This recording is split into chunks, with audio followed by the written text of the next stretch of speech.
बरेच लोक government एक्झामची preparation करत असतील, ठीक आहे. तुम्हाला रिलेट होईल का नाही माहिती नाही, पण असं वाटतं बाबा आपल्या आजी वगैरे होते तेव्हा किती इझी होतं गव्हर्मेंट जॉब मिळणं पटकन. म्हणजे तेव्हा जर आपण असतो तर पटकन गव्हर्मेंट जॉब मिळाली असते, पण तेव्हा एज्युकेशन घेणं खूप जास्त हार्ड होतं, तेव्हाची परिस्थिती तशी होती, ठीक आहे. आता काय होतं, एक एक्झाम दिली त्याच्यानंतर काही गॅप पडतो किंवा लवकर ॲडव्हर्टाइजमेंट येत नाही.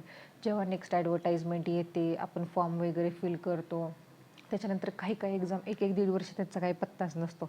नेक्स्ट आता जी एक्झाम होणार आहे, मी नाव नाही घेणार, जे रेग्युलर स्टडी वगैरे करतायत त्यांना कळून जाईल की मी कुठल्या एक्झामबद्दल बोलते. अजूनही त्या एक्झामचं म्हणजे त्यांनी फक्त जी साईट आहे ती ओपन केली आहे, फक्त तुम्हाला काही करेक्शन्स वगैरे करायचे असतील ते पण स्पेसिफिकच दिले, ठीक आहे.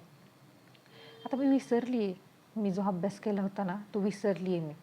मला वाटते लास्ट एक्झाममध्ये जेवढे माझे मार्क्स आले होते तेवढे पण ह्या वेळेस येत आहेत की नाही काय माहिती, पण आय एम ट्राईंग हार्ड. सगळ्यांचं हे म्हणणं आहे बाबा मुलींना 30% आरक्षण आहे वगैरे, पण तरीही ते इझी नाही आहे, तरीही ते इझी नाही आहे.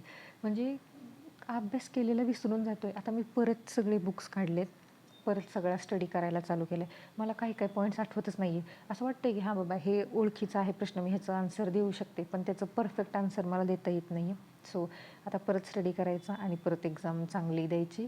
होप सो यावेळी गव्हर्मेंट एक्झाम क्रॅक होईल. Let's see.